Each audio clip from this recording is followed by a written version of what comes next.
Sa Paris, ang illusionist na kilala bilang Eclipso ay katatapos lang ng kanyang palabas at pauwi na. Ngunit bigla siyang na-knockdown ng isang misteryosong lalaki gamit ang taser. Paggising niya, nasa loob na siya ng operating room na may ilang bag ng dugo na nakasabit sa itaas. Paglingon niya sa gilid, nakita niya ang isa pang pasyente na nakatali sa kama, may nakakatakot na mukha at may liwanag na nagmumula sa loob ng kanyang balat. Napasigaw si Eclipso ng tulong, ngunit walang makarinig, at ang lalaking katabi niya ay hindi lumaban habang unti-unting nawawala ang liwanag sa kanyang katawan. Kinabukasan, tinawag si Lieutenant Morrow para imbestigahan ang sunog sa isang nightclub. Pagdating niya, ipinakilala sa kanya si Cicilele, isang baguhang pulis, ngunit agad niya itong pinaalis sa crime scene at inutusan ang kanyang team na sundin ang standard procedure. Natuklasan niya na ang sunog ay gawa ng mga taong may kakaibang kapangyarihan, na naging karaniwan na sa lipunan. Ang ilan ay naging superheroes, ang iba naman ay naging kriminal, at mayroon pang nagsisimula palang tuklasin ang kanilang kapangyarihan na lumalabas sa panahon ng adolescence. Pagkatapos ng trabaho,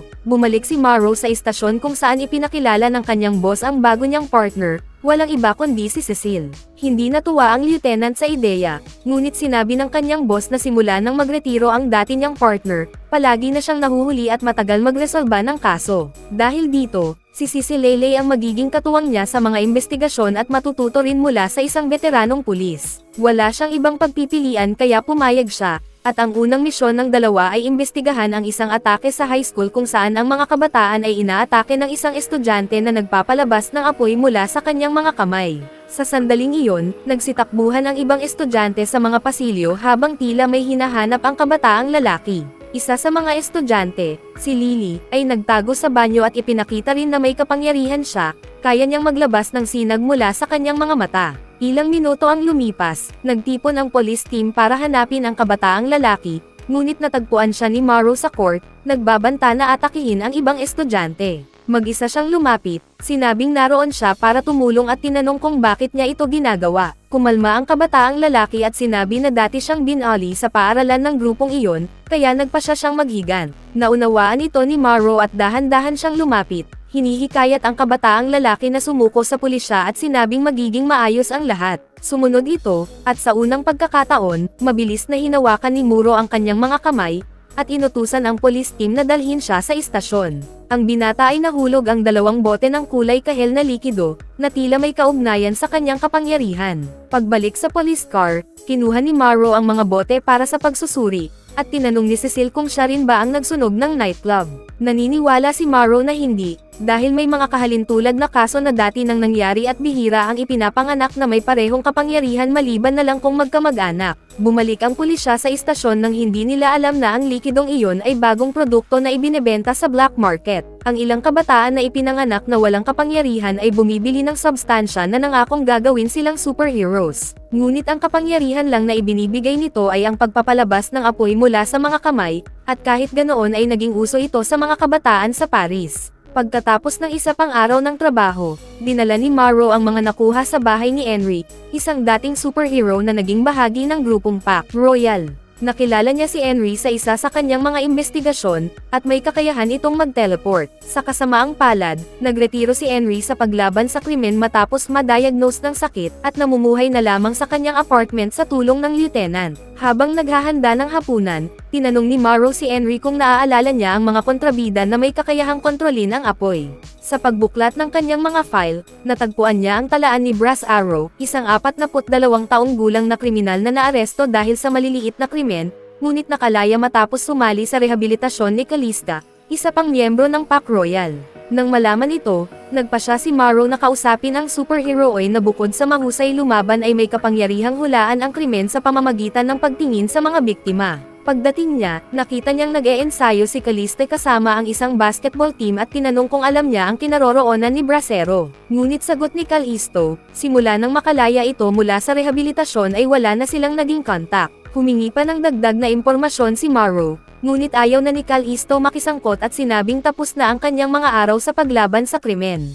Samantala, sa paaralan, nasa library si Lily nang may binatang nagngangalang Rudy na umupo sa tabi niya. Sinabi nitong nakita niya si Lily na palaging nag-iisa sa mga pasilyo, At sagot ng dalaga ay ayaw ng ibang estudyante na mapalapit sa kanya. Inimbitahan siya ni Rudy na lumabas isang araw at binigyan din siya ng numero ng isang kontak na makakatulong para mas makihalubilo siya sa mga tao. Tinanggap ng dalaga at inilagay ang papel sa kanyang bag, nang hindi niya alam ang tunay na intensyon ng binata. Sa malayo, nakatanggap si Morrow ng tawag mula sa medical examiner na may dagdag na impormasyon tungkol sa kaso. Kasama si Cecile, pumunta ang lieutenant sa morgue at natagpuan ang isang katawan na lubos na nasunog, na agad niyang nakilalang si Brad Zero mismo.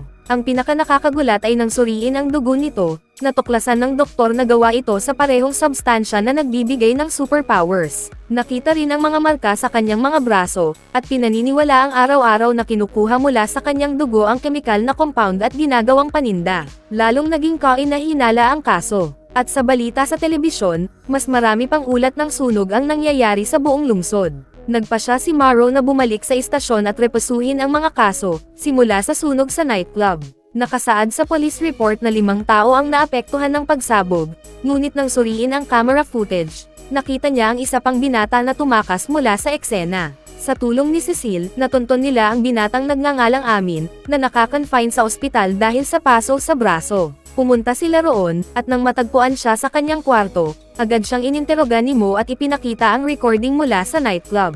Itinanggi ng binata ang lahat, ngunit nagpa siya si Cecile na gumamit ng ibang paraan at sinimulang pindutin ang sugat sa braso ng binata. Binalaan din niya ito na kung ginamit niya ang substansya na nagbibigay ng superpowers, paputok ang kanyang katawan kung hindi siya makakainom ng antidote sa tamang oras. Natatakot si Amin at inamin na pumunta siya sa nightclub para ibenta ang substansya na binili niya mula sa isang lalaking nagngangalang Ismael, kahit hindi niya ito lubos na kilala. Inilarawan niya ang itsura ng lalaki at sinabing marahil nakatira ito sa isang lugar na tinatawag na Bluebell Towers. Sa impormasyong iyon, umalis ang 2 pulis at humiling si Amin ng antidote, ngunit ibinunyag ni Cecile na gawa-gawa lamang niya iyon.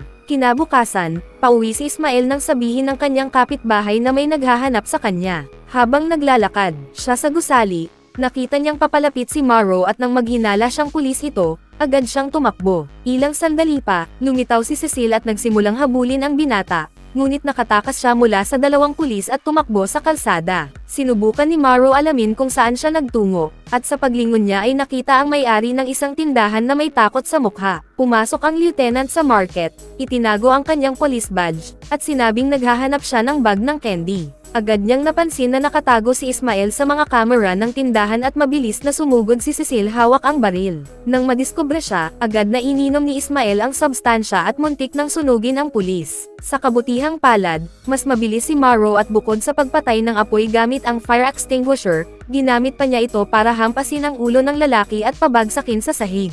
Naging matagumpay ang operasyon at dinala ni Cecile si Ismael sa police car habang si Morrow naman ay binigyan ng mga bag ng candy bilang regalo ng may-ari ng market. Pagbalik sa istasyon, sinubukan nilang interogahin ang binata ngunit sinabi lang nitong wala siyang alam at hinihintay ang kanyang abogado. Nang makita ni Morrow na hindi magsasalita ang binata, nagpasya siyang tapusin ang araw at kumain sa isang diner. Doon, nakatanggap siya ng tawag mula kay Henry na nagsabing may nadiskubre siyang dagdag na impormasyon tungkol sa kaso. Ayon sa kanya, bukod kay Bracero, isang superhero rin ang nawawala ng ilang araw, si Eclipso, ang illusionist na dinakip ilang gabi na ang nakalipas. Ang kapangyarihan nito ay ang pansamantalang pagbulag sa paningin ng audience para makapagsagawa ng magic tricks nang hindi napapansin.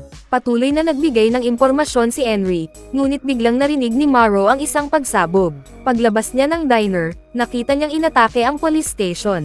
Pagpasok, agad na kinuha ni Morrow ang kanyang baril at nakita si Cecile na humahabol sa mga kriminal na dumating para iligtas si Ismael. Naabutan niya ang mga ito, ngunit isa sa mga tauhan ay gumamit ng kakayahan ni Eclipso at nabulag si Cecile. Nawalan siya ng direksyon at nagsimulang umatras, hanggang sa muntik na siyang mahulog mula sa unang palapag. Mabilis na tumakbo si Morrow para iligtas siya, ngunit hindi siya umabot sa oras. Habang bumabagsak si Cecile, isang kakaibang enerhiya ang lumabas mula sa mga kamay ni Morrow. Dahil dito, nakabuo siya ng force field at nailigtas ang buhay ni Cecile, na nagpakita na ang lieutenant ay may kapangyarihan din. Naalala ni Morrow ang nakaraan, noong una niyang nakilala ang Royal Pack. Noon, hinuhuli niya ang isang kriminal nang bigla niyang madisarm ang lalaki gamit ang force field. Namangha ang Royal Pack sa kanyang kakayahan, ngunit sa hindi malamang dahilan, itinago ni Morrow ang kanyang kapangyarihan sa lahat.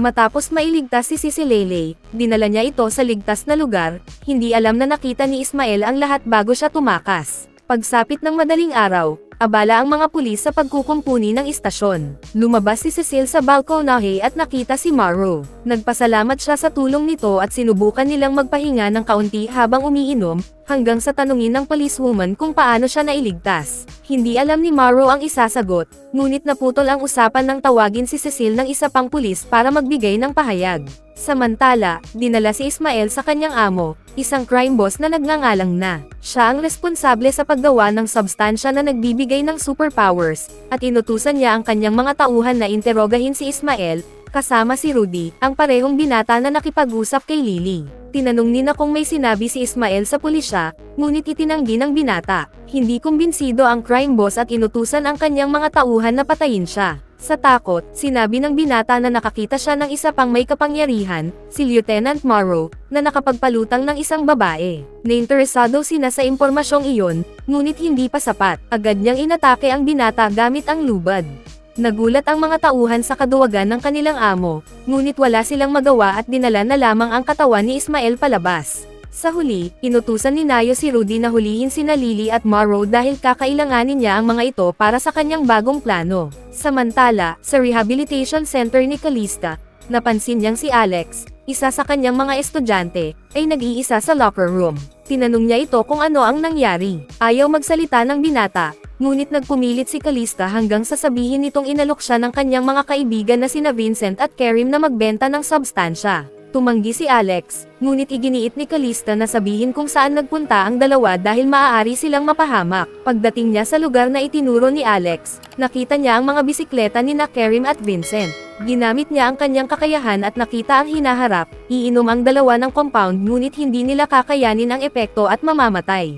Mabilis siyang tumakbo para iligtas sila, ngunit huli na, at natagpuan niya ang mga batang nakahandusay, ang kanilang mga katawan ay na-electrocute mula sa loob palabas. Kinabukasan, naging balita ang kaso ng dalawang binata, at nagpa siya si Morrow kasama si Cicilele na imbestigahan. Ngunit dumating ang isang kakilala, ang ina ni Lily, na nagsabing nawawala ang kanyang anak. Agad na nag-alok ang lieutenant na hanapin siya at inutusan si Cecil na kunin ang pahayag ng ina habang siya naman ay pumunta sa bahay para maghanap ng bakas. Pagdating niya roon, nakita niya si Calista na, dahil sa kanyang mga bisyon, ay natuklasan na ang pagkawala ni Lily ay may kaugnayan sa malagim na sinapit ng kanyang mga estudyante. Ngunit dahil tumanggi itong tumulong sa investigasyon kanina, pinaalis siya ni Morrow upang hindi makagulo. Umalis si Calista sa apartment, ngunit ilang sandali pa ay nakita niyang paparating si Cecil sakay ng kotse. Bigla siyang nagkaroon ng panibagong bisyon ng hinaharap, nakita niyang babarilan ang policewoman sa loob ng elevator. Mabilis siyang tumakbo upang iligtas ito. Samantala, nagsimula si Morrow maghanap sa kwarto ni Lily at nakakita ng isang papel na may nakasulat na numero ng telepono. Sinubukan niyang gamitin ang computer ng dalaga para malaman kung kanino ito nakarehistro, ngunit bigla siyang inatake ng sorpresa ni Rudy at isa sa kanyang mga kasamahan. Pilit na lumaban ang pulis ngunit tinurukan siya ng pampatulog. At nang mawalan siya ng malay, agad siyang isinakay ng dalawa sa isang van. Sa sandaling iyon, si Cecil na naabisuhan na ni Calista ay nakamasid sa pagdadala kay Morrow at naghihintay ng tamang oras para tumulong. Ngunit bago pa makaalis ang van, nagsimulang maglabas ng malakas na enerhiya si Morrow kahit wala pa siyang malay, dahilan para lumubog ang sasakyan. Nakita ito ni Cecil at Calista at agad silang sumugod upang harapin ang mga tauhan at iligtas ang lieutenant na nananatiling nakulong sa loob ng van.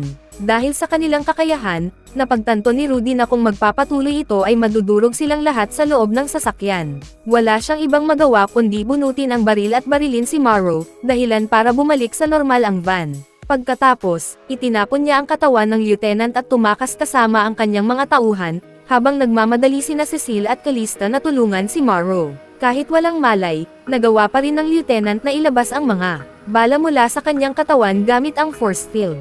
Nagpa siya si Calista na dalhin siya sa bahay ni Henry. Pagdating nila, tinulungan ng dating superhero ang kanyang kaibigan at pinahinga ito sa kama. Nang bumuti na ang kondisyon ni Morrow, tinanong ni Cecil kung paano nila natuklasan na may kapangyarihan ang lieutenant. Ikinwento ni Calista ang gabing unang lumitaw ang kanyang kakayahan sa isang police chase. Noon, hinahabol nila ang isang kriminal sa itaas ng gusali at inutusan siya ni Gigaman, leader ng Royal Pack, na manatiling nakatago habang siya ang haharap sa kontrabida. Ngunit nang makita ni Morrow na tinutukan ng baril si Gigaman, nag-alala siya at ginamit ang kanyang kapangyarihan para ihagis ang isang bakal sa kriminal. Tumama ito at nailihis ang bala, ngunit sa kasamaang palad ay tumama sa isang fuel tank at nagdulot ng pagsabog sa itaas ng gusali. Agad na tumakbo sina Callisto at Henry upang tingnan ang nangyari, ngunit natagpuan nila ang katawan ni Gigaman na natulak ng pagsabog at bumagsak sa ibabaw ng kotse. Dahil sa matinding pagkakasala, nagpasya si Morrow na talikuran ang kanyang kapangyarihan at tuluyang nagwakas ang Royal Pack. Sa huli, ibinunyag ni Calista na si Lily ay anak ni Gigaman at dahil dito ay minana niya ang kapangyarihan ng kanyang ama, ang kakayahang maglabas ng electric discharges. Lahat ng palatandaan ay nagsasabing ginagamit ang dalaga bilang guinea pig para sa bagong substansya, at kailangan nilang tuklasin kung sino ang nasa likod nito. Matapos malaman ang katotohanan, ipinakita ni Cicilele ang papel na nakuha niya sa bulsa ni Morrow na may nakasulat na numero ng telepono. Gamit ang police network, natunton ni Henry ang numero na nakarehistro kay psychologist Elizabeth, na dalubhasa sa paggamot ng mga superheroes.